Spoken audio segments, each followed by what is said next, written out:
Olá, boa tarde. Nós estamos iniciando mais um programa Bem-Estar ao vivo no Facebook do Diário da Região.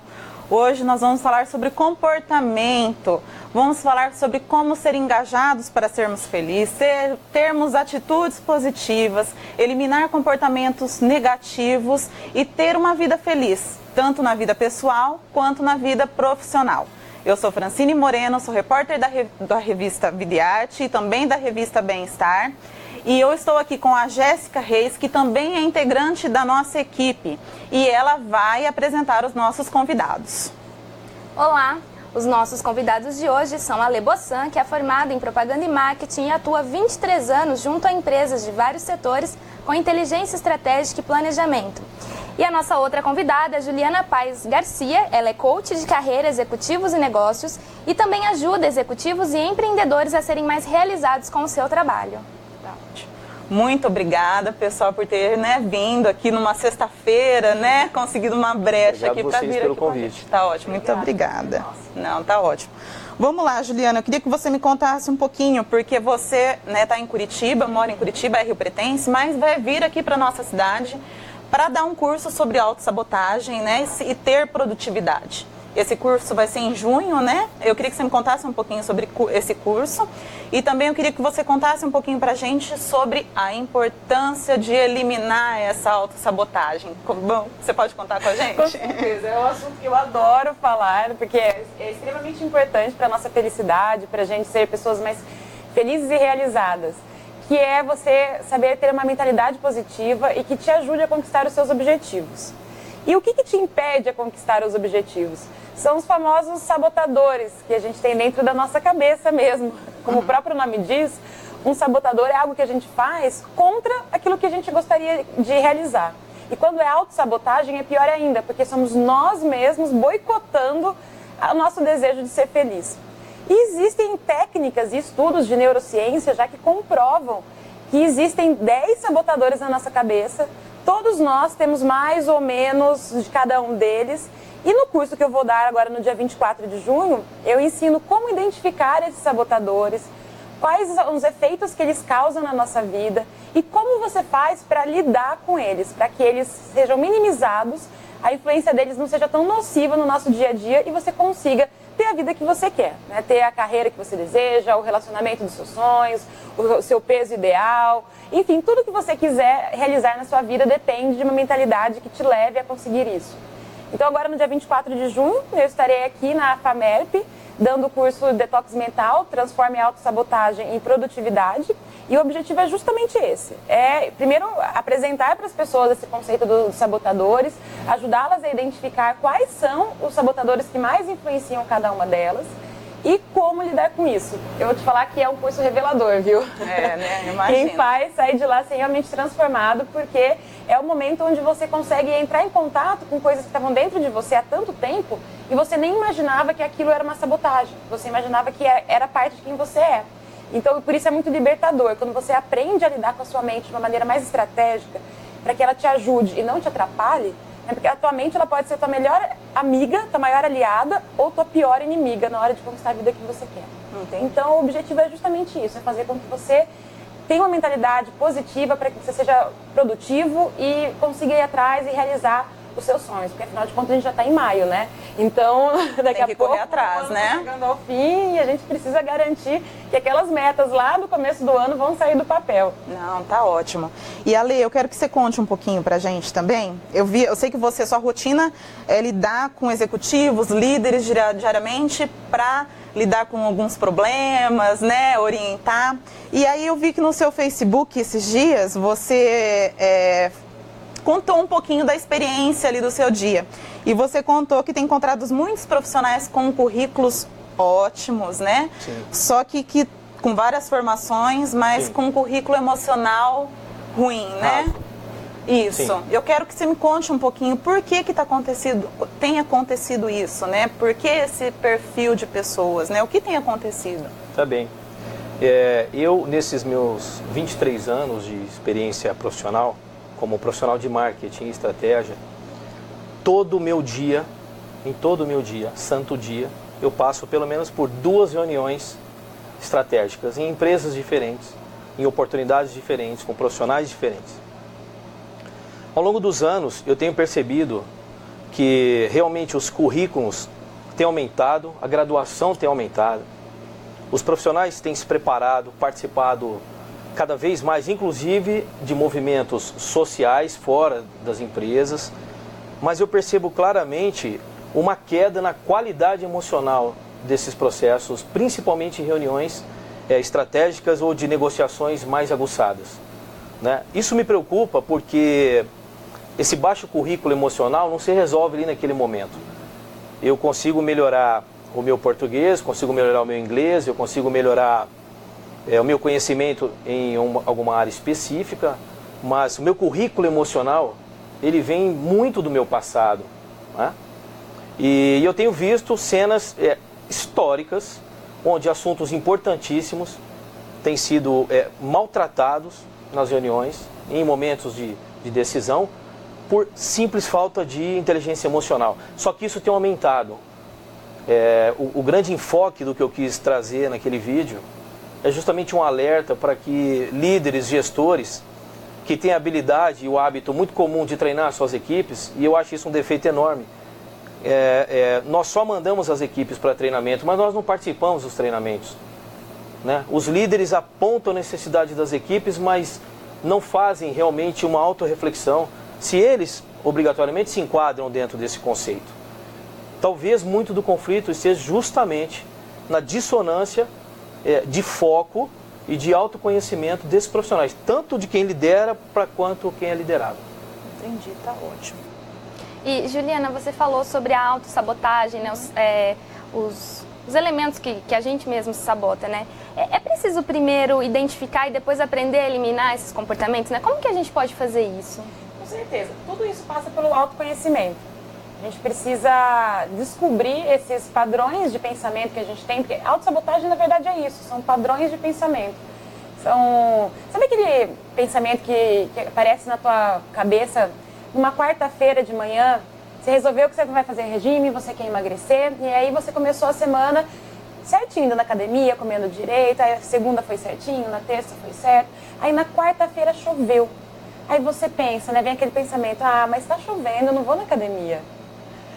Sempre tem uma desculpa ali no meio do caminho. E aí, o que acontece? A gente tem vários pensamentos na nossa cabeça, né? A gente tem que ser inteligente o suficiente, se conhecer o suficiente para a gente escolher só se ater naqueles pensamentos que são positivos para nós. Então, se o pensamento passou pela minha cabeça, não vou porque está chovendo, e eu resolvo me fixar esse pensamento, o que vai acontecer?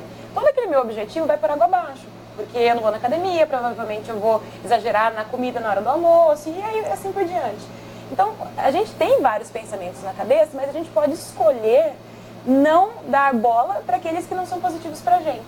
Então, de uma maneira bem prática, é mais ou menos isso que é a identificação dos sabotadores.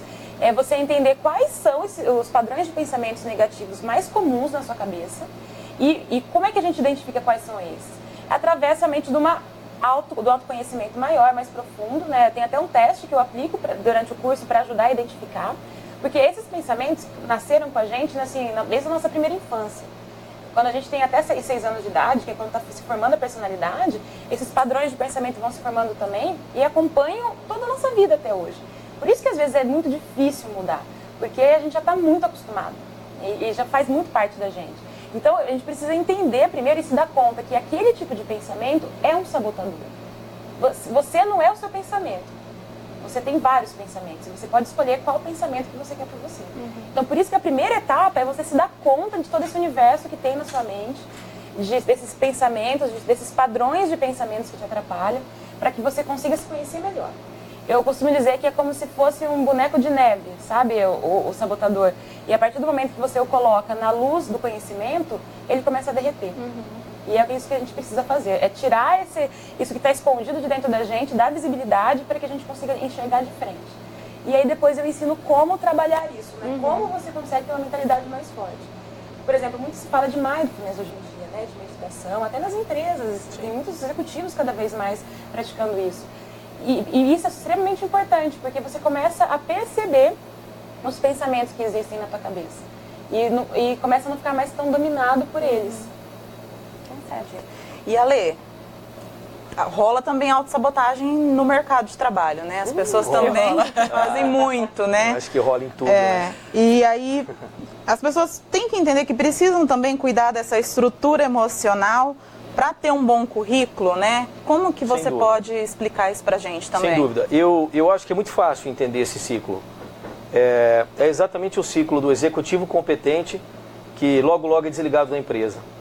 Muitas vezes nós não identificamos o motivo de pessoas geniais estarem fora das organizações, né? Até porque eu acredito que com esse mundo moderno que nós estamos vivendo, com a informação chegando muito rápido, as coisas boas chegam, mas as ruins também chegam numa velocidade extrema, nosso limite, a nossa paciência para decisões estratégicas também tem diminuído, né? Nós temos menos tempo bom para a tomada de decisão, né? Eu acredito que na prática, essas pessoas com baixo grau de qualidade emocional automaticamente se desligam. Qual que é o grande problema disso? Vou te dar um exemplo real. Eu participei de um projeto onde um gestor comercial tinha uma equipe fantástica, com uma missão fantástica e todos com muita competência para atingir. Mas o gestor não tinha qualidade de relacionamento emocional nenhum, suficiente o mínimo para poder comandar aquela equipe. Mas ele tinha formação em liderança, tinha formação em coach, tinha todas as formações do mundo, mas, por exemplo, em momento nenhum, admiração daquela equipe. E chega a lugar nenhum.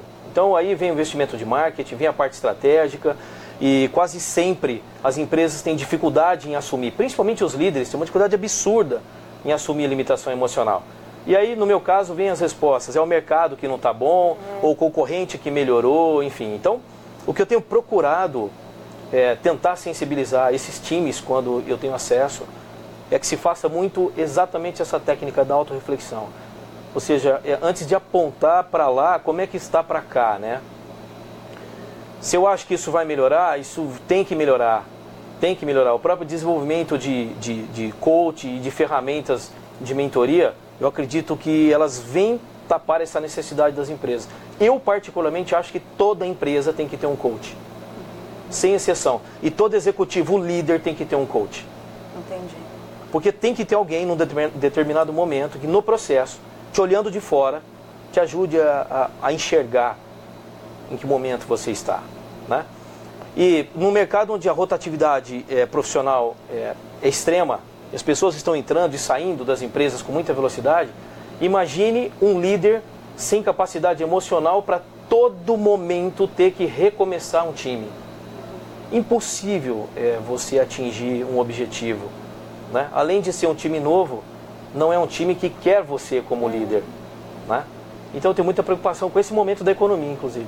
Às vezes acontece muito o locus externo, né? Do líder, ele colocar a responsabilidade pelo fracasso, pelo não atingimento das metas na equipe, na economia, nos processos, na máquina, na agenda, em tudo.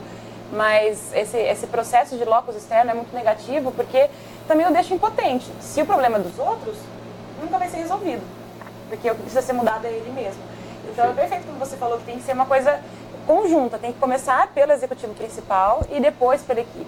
Porque senão você vai ter pessoas muito insatisfeitas, muito bem realizadas e querendo trabalhar dentro de uma maneira mais inteligente emocionalmente. E ela vai ser barrada pela pessoa justamente que deveria estar permitindo que tudo isso acontecesse. Sim, e onde começa a acontecer o turnover. Eu abordei esse tema em uma palestra de recursos humanos que eu fui convidado semana passada pelo CCLI para falar com gestores de RH. Veja bem, a minha área é marketing e estratégia. Essa é a minha formação, né? A minha vivência humana está exatamente na mesa de reunião, né? E eu reforço, assim, eu tenho uma preocupação muito grande com essa história das metas virem com muita agressividade nesse momento da economia. As empresas vêm traçando metas sem critério, muito sem critério de mercado, sem critério de capacidade, sem avaliar a concorrência. Isso tem esmagado muitos profissionais dentro das organizações. Eu acredito que esse é um dos motivos de pessoas boas estarem saindo de grandes empresas, ou de grandes empregos, ou de grandes oportunidades. Muito esse erro de análise do ambiente externo, do meu ambiente interno, e muito da falta de conhecimento, como está sendo dito aqui. O que eu sou para essa equipe que eu vou comandar? Né? Eu represento o quê? Eu represento quem manda, ou eu represento quem tem que ser seguido? Né? Entendi. Para mim, esse é um dos grandes desafios hoje, dentro das empresas, na atual economia do país.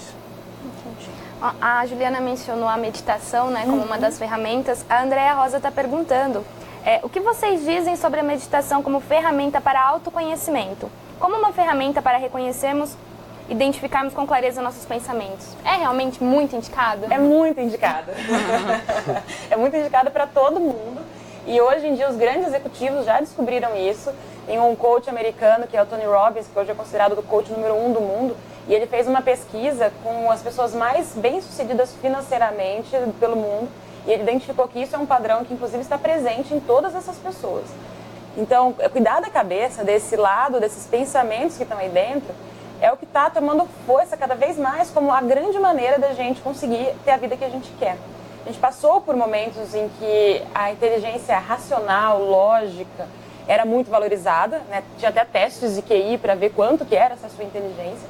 Mas hoje em dia já se descobriu que essa inteligência, sem a inteligência emocional, sem você conseguir dominar esses outros lados da sua mente que não são tão quantitativos, ela não serve para nada. Porque você sabe fazer super bem o seu trabalho, só que você vai ficar nervoso e não vai fazer. Você sabe fazer extremamente competente, mas você é uma pessoa muito crítica e não consegue entregar a qualidade que você gostaria. Então é necessário juntar essas duas coisas. E o que a meditação faz? A meditação te dá uma maior consciência desse universo que existe na tua mente. Porque o meditar não é ficar sem pensar em nada. Muita gente às vezes confunde, né? Fala, mas eu não consigo meditar porque eu não consigo não pensar. O meditar é você deixar os pensamentos passarem pela sua cabeça sem necessariamente se prender a nenhum deles. Então você pode escolher uma coisa, eu vou deixar os pensamentos passarem, mas eu quero me concentrar no canto desse pássaro. Então eu vou focar nisso e vou observar todos os outros pensamentos. Quando você começa a conseguir fazer isso, é o primeiro passo para fazer aquilo que eu comentei antes, que é você começar a escolher que tipo de pensamento você quer ter. A primeira coisa é você pelo menos entender os pensamentos, saber que eles estão lá e se distanciar, perceber que você não é os seus pensamentos. Você não é, por exemplo, o crítico é um dos sabotadores.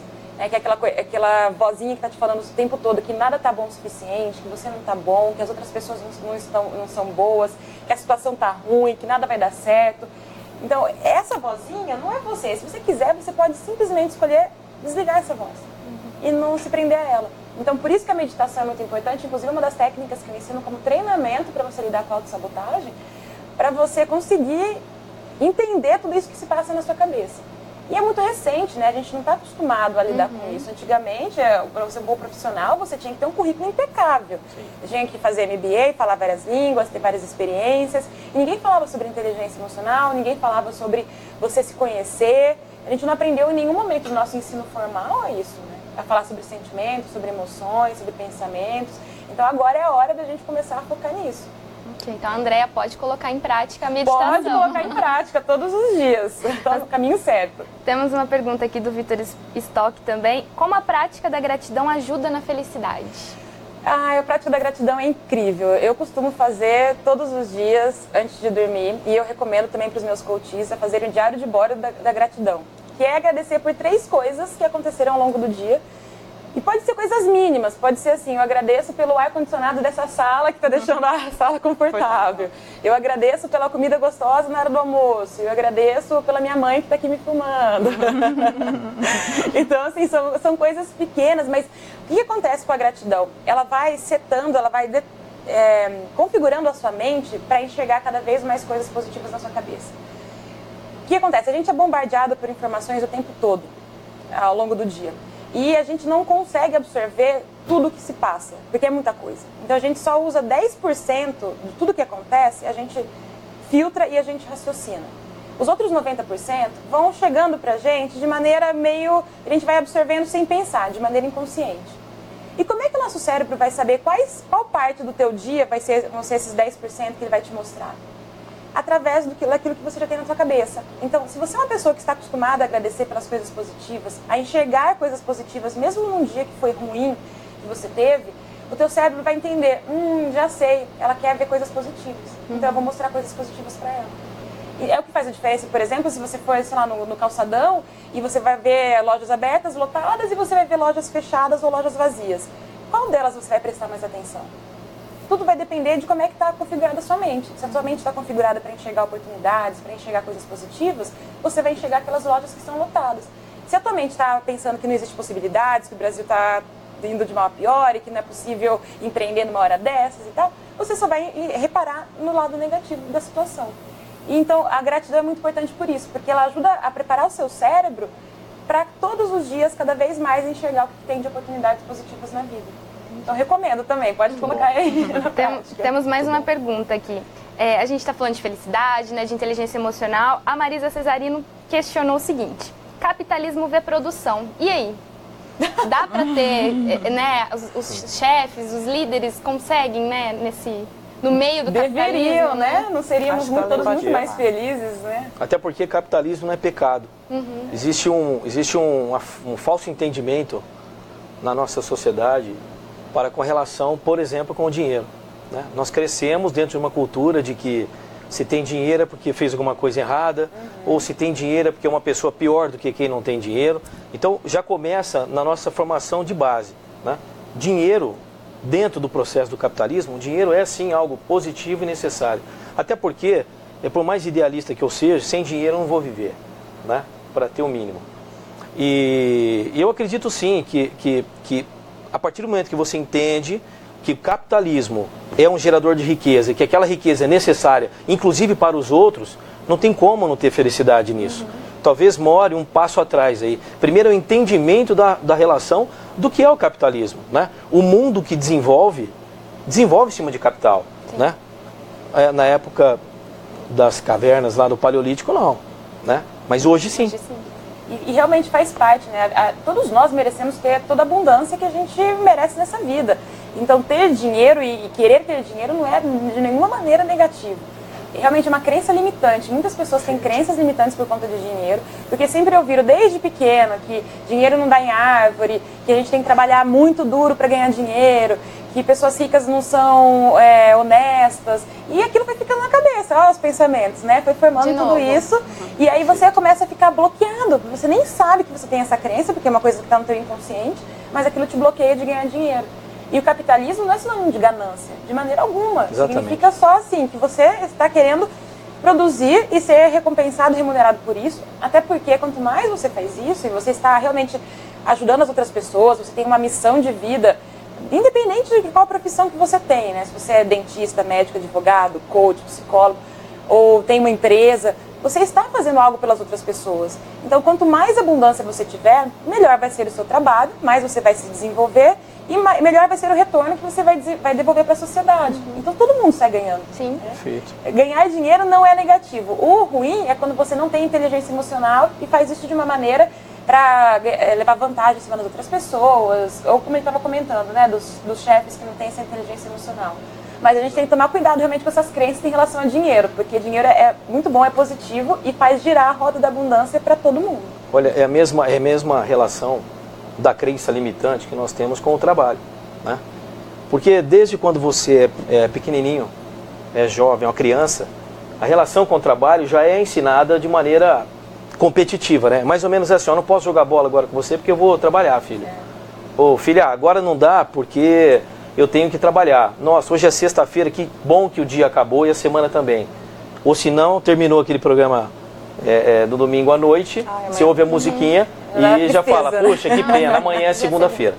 Então, essa crença limitante em relação ao trabalho, o entendimento de base em relação ao trabalho, que é muito próximo do que é a relação com o dinheiro, eu também acho que tem provocado aí uma geração de executivos e profissionais que não conseguem conviver bem com trabalho, sucesso e dinheiro, né? E mistura nesse caldeirão a pouca inteligência emocional, tem a química perfeita para não dar certo. E empresas boas, hein? Entender também que o trabalho ele tem sim que ser uma fonte de felicidade, né, de realização. Eu até vi num post no Facebook uma brincadeirinha que eram 3 botões e a pessoa ela não conseguia deixar os 3 apertados. Você apertava 1, 2, aí o terceiro desapertava. E um era dinheiro, sucesso, sucesso no trabalho, né, na carreira e felicidade. Como se você não pudesse ter os 3. Como se você não pudesse ter um trabalho que te dê dinheiro, que te faça feliz e que você se sinta bem realizado. Então isso não é verdade. Hoje em dia a gente pode sim, e sempre pôde, mas acho que cada vez mais a gente está consciente de que a gente passa tempo demais trabalhando para fazer alguma coisa que nos faça felizes de verdade. Então dá sim para juntar tudo isso. E de repente é hora dessa pessoa parar e procurar alguma coisa que a faça feliz, né? Exato. Se a pessoa tá nesse ciclo, nessa corrida dos ratos, em que ela acorda todo dia e vai como se ela estivesse indo para batedouro e trabalha até tarde, e ela só vive mesmo aos finais de semana ou nas férias, então peraí, vamos rever que tem alguma coisa errada. Isso não é normal. A gente aceitou há muito tempo isso como sendo normal e não é. O normal é você gostar do que você faz. Sim, tem coisas que às vezes são mais chatas, sempre tem uns 20, 30% do trabalho que é normal, que você não vai ser apaixonado por aquilo. Mas, de maneira geral, você tem que se sentir realizado fazendo aquilo. Se não, reavalie e veja se você está fazendo o que você deveria estar fazendo. Sim, esse é um cenário eu tenho encontrado muito em oportunidades de ou palestras ou treinamentos, né? Que é a questão da motivação, né? Se discute muito se a motivação ela é de fora para dentro, é de dentro para fora. Cada um defende uma teoria, né? Eu, particularmente, não formatei ainda um modelo de conceito de motivação. Eu acho que isso ainda é uma somatória de vivências, de desejos enfim. Mas me preocupa o que eu tenho percebido da baixa vontade de estar engajado, do baixo engajamento que eu tenho encontrado em muitas equipes, que não se levanta e se motiva nem com prêmio. Por exemplo, eu fui dar um treinamento de vendas para uma grande construtora em Petrolina, Pernambuco. E o presidente da construtora estava feliz da vida, porque pela primeira vez eles tinham conseguido 5 carros para serem dados de prêmio para os corretores que mais vendessem. 5 carros é muito prêmio, né? E ficou a mim essa missão de motivá-los no treinamento e dar essa notícia dos carros. Enfim, quando eu dei a notícia dos carros, ficou em silêncio. 600 pessoas em silêncio. Ninguém bateu palma. Com 5 automóveis. A gente tem que ter habilidade para sair disso, não é? E na hora, eu tive um insight de dizer, olha, ou todo esse prêmio em dinheiro. Pronto, aí todos bateram palma. Eu não pedi autorização para fazer isso, mas a única saída que o presidente tinha foi eu tentar converter esses 5 automóveis em dinheiro. Por quê? Porque a visão global daquela equipe não existia. A visão é exatamente individualizada, ou seja, é mais importante que eu ganhe R$500 ali e resolva o meu problema ali, do que eu trabalhar com uma meta de buscar um automóvel de R$50 mil. É mais ou menos o que acontece no nosso sistema político, né? É mais ou menos o que acontece nos nossos movimentos sociais em todos os níveis, ou seja, a solução da felicidade é extremamente momentânea e pequena e barata. Entendi. E Ale, por exemplo, o internauta aqui que está assistindo a gente, e ele falou assim, nossa, eu tô me encaixando em tudo isso aí. E aí ele fala assim, não, eu quero ser um bom líder, né? Existe, por exemplo, um primeiro passo, assim, você fala assim, não, começa dessa forma que depois você vai melhorando, né? Existe um primeiro passo, vamos dizer assim, para depois dar continuidade, para ser um bom líder, para ser aquele porto seguro que você até disse na matéria, né? O que você pode falar? Eu acho que o primeiro passo, se tiver pai, mãe, e deve ter, porque o universo é gigantesco aqui, o primeiro passo quem dá é o pai e a mãe. Na minha visão, na minha experiência. Começa pai e mãe, atrás, que começa lá embaixo, na educação de base, no respeito à estrutura familiar, à hierarquia, à condição devida daquela estrutura familiar. Eu acredito que o primeiro passo da liderança é dado ali. Se os seus pais não deram, talvez você precise muito de alguém do teu lado, como a gente está ouvindo falar aqui, que desperte em você a importância de enxergar num primeiro modelo. Eu não acredito em ninguém que vá desenvolver que não se enxergue. Vou dar um exemplo para ser questionado aqui. Apple. O presidente da Apple não era o mais inteligente da Apple, nunca foi. E nem se formou. Mas foi quem criou a Apple. Mas teve inteligência emocional para colocar as pessoas certas no momento certo, para tapar aquela necessidade que, por ter consciência, ele tinha clareza de ter, né? A falta dessa consciência, que é exatamente o que está sendo tratado aqui, leva a erros para sempre, né? Fala assim, pô, Ale, mas eu acredito numa retomada, eu acredito em qualquer retomada de qualquer pessoa, mas sem consciência, sem autoconsciência, em momento nenhum. E é o que dá mais trabalho, né? Porque é muito confortável você querer resolver outras coisas sem olhar para você mesmo. O mais difícil é você se enxergar, se aceitar como uma pessoa vulnerável, como todos somos, com pontos positivos, pontos a melhorar, e estar disposto a sair da zona de conforto. Porque é muito mais fácil você colocar a responsabilidade em questões externas do que você entender que é você mesmo que está causando isso para sua vida. Para sua carreira, para o seu relacionamento, para sua saúde. É você retomar a responsabilidade. E sempre é tempo de mudar, né? Se a pessoa decidiu, o que você vai fazer agora de diferente? Você que está assistindo, o que você vai fazer agora? Terminando de assistir aqui. Uma coisa, assim, é 1% por dia que você fizer, você muda a sua vida.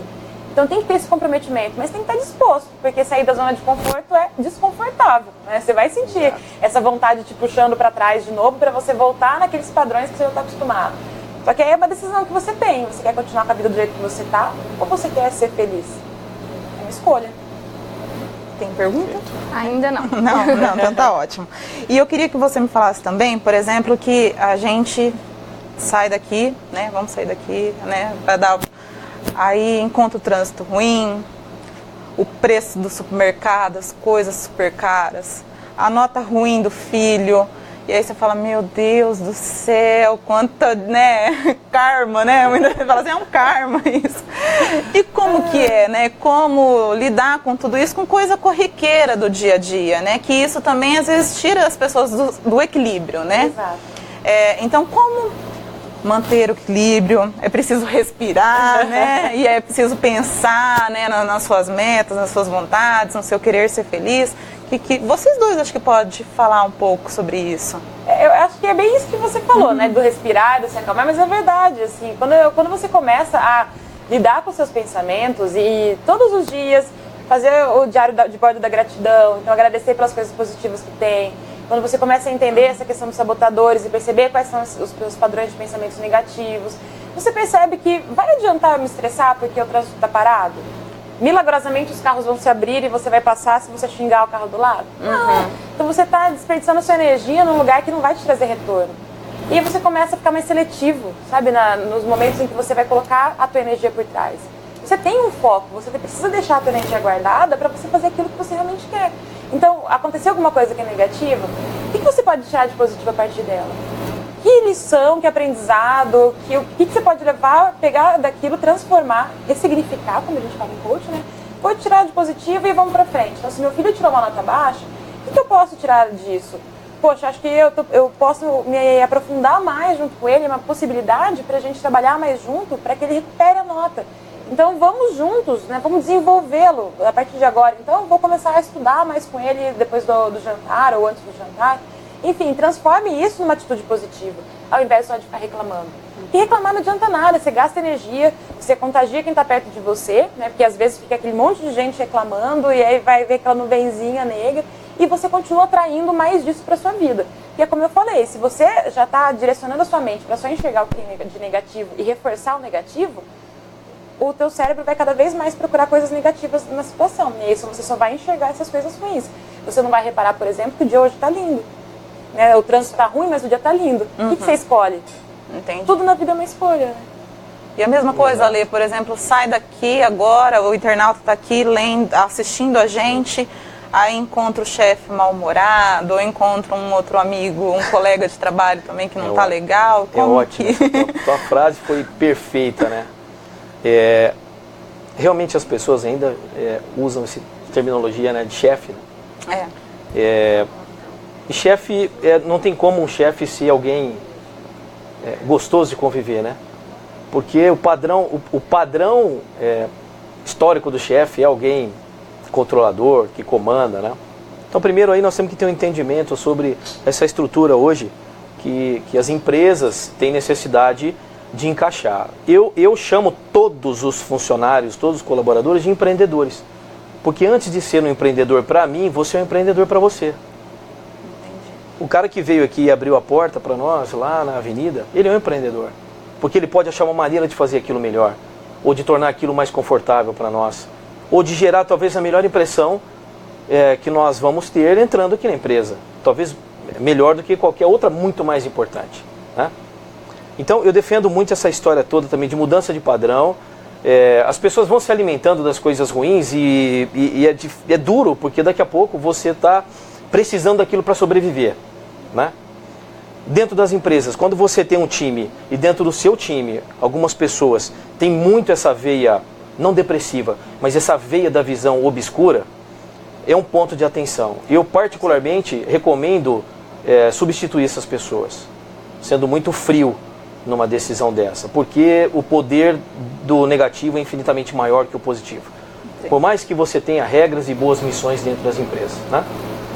Por outro lado, eu vejo a necessidade de que, principalmente esses jovens que estão entrando, entendam a importância deles tomarem o poder, né? Se eu tenho uma geração viciada, que tem pouca abertura ainda para o novo, para a inteligência emocional, e ao mesmo tempo a que está entrando não quer tomar o poder da responsabilidade, eu tenho um problema. Porque o novo não entra com essa vontade de tomar a liderança, ou de criar a liderança, ou de se colocar como o perfeito para aquele processo de liderança, e do outro lado eu tenho muito de pessoas que assim tá bom, né? Então eu acredito que nós estamos passando por um momento bastante importante na relação profissional. Os bons líderes para mim são os mais inteligentes de coração. Eu acredito na liderança como um processo afetivo, como gratidão. Um líder que consegue entender o que é gratidão, ele vai arrastar quem ele quiser. Eu não acredito em líderes com altíssima competência de formação técnica, mas com nenhuma inteligência emocional. Eu nunca vi isso dar certo, eu acho cada vez menos. Bom, eu sei que o programa está acabando, mas nós temos mais uma pergunta aqui do internauta, né? Do Cassiano Bevilacqua. Ele está perguntando como lidar com os conflitos dos nossos pensamentos. Nossa, boa. É uma pergunta bem complexa para terminar o programa. Bom, é uma escolha. A partir do momento que a gente percebe que a gente pode escolher os pensamentos que a gente quer pra gente, é uma ação libertadora. Então, primeiro ponto, assim, você é a pessoa que vai determinar se você vai alimentar os seus pensamentos negativos ou seus pensamentos positivos. Dizem que a gente tem dois lobos, né, aqui dos nossos lados, o lobo positivo e o lobo negativo. E qual deles que vai ganhar do outro? Eles estão constantemente brigando entre si. Aquele que você alimentar mais. Então, qual que você escolhe alimentar? O positivo ou o negativo? E existem várias maneiras, né, de fazer isso. Inclusive, é o que eu falo no curso, então eu não vou conseguir falar tudo aqui, mas te convido, se você tiver interesse, a participar. Mas uma das coisas é você começar a se blindar de pessoas extremamente negativas em volta de você. Porque isso, como você estava falando, ela realmente é a maçã podre, né? Aquela maçã que está muito podre e começa a contaminar negativamente os outros, é muito perigoso. Então, se você está no trabalho ou até em casa, né, tem pessoas muito negativas e só vem o lado negativo de tudo, isso é muito ruim. E não só pessoas, mas também redes sociais. Se você tem aqueles amigos que só ficam postando notícia de desastre, de coisas ruins, de crimes, né? Parece que a pessoa acompanha todos os crimes de todos os estados, sai alguma coisa, ela posta. Dá uma ocultada, né? Não precisa deixar de fazer amizade, mas deixa de seguir. Porque se você fica recebendo demais esses estímulos externos negativos, isso dificulta todo o trabalho interno que você vai fazer de escolher os pensamentos que você quer. Então tome cuidado com quem você anda, com quem você escuta e com o que você lê. Isso já ajuda muito. Só coisa positiva, então. Só gente positiva, só coisa positiva na nossa vida. Exato. E seja também uma pessoa que transmite a positividade. Se tem alguém perto de você que está em meio no negativo, seja você a pessoa que vai ajudá-lo a enxergar o lado positivo das coisas. Nós precisamos de mais gente com essa mentalidade. Okay. Principalmente no momento como agora, né? Que a gente está no país com tanta coisa acontecendo. Então, vamos enxergar o que tem de positivo. Tem muita gente sendo contratada assim, tem muita gente abrindo empresa, ganhando dinheiro. O mundo continua andando e você vai ficar em que lugar? Naqueles 20% que estão felizes e estão se realizando ou nos 80% que estão reclamando e infelizes? É uma escolha. Né? Exato. Essa questão de estar contaminado positivo ou negativamente, eu acredito que dentro do mercado, dentro da minha área, a pior e a primeira grande crise é emocional. O consumo para e a produção para a partir do momento que emocionalmente nós paramos. Então, quanto menos preparado tiver a sociedade para o desafio, imagine, por exemplo, uma sociedade que cresceu na cultura da guerra. Se tiver medo de ter filho, o país acaba. E essas culturas têm famílias, tem filho. O cara passou pela guerra, passou pela fome, mas desenvolveu a habilidade emocional em crescer dentro da adversidade.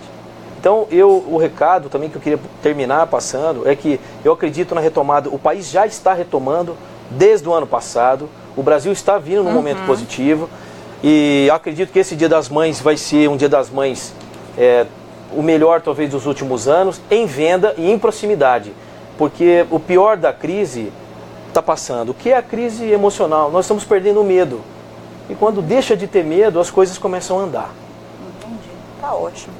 Nós vamos ter que encerrar o programa. O bate-papo está muito bom, dá para prolongar ele aqui a tarde toda, mas a gente tem que encerrar. Mas eu quero deixar para o internauta que esse bate-papo aqui que a gente teve hoje tem documentado isso em uma matéria que vai sair agora nessa próxima revista da Bem-Estar, nesse domingo agora. Então, você pode pegar, ler e vai ter mais um complemento, né, para poder tomar uma atitude aí para ser mais feliz, né, para ter esse engajamento, né, pessoal. E então eu quero agradecer a oportunidade, né, de vocês terem vindo aqui para compartilhar isso com a gente. Muito obrigada. Obrigado a vocês. Tá? E obrigada aos internautas que mandaram as perguntas, que curtiram, que compartilharam o vídeo. E eu quero dizer que hoje está se encerrando, mas semana que vem tem mais programa. Então até lá, muito obrigada, pessoal. Obrigada.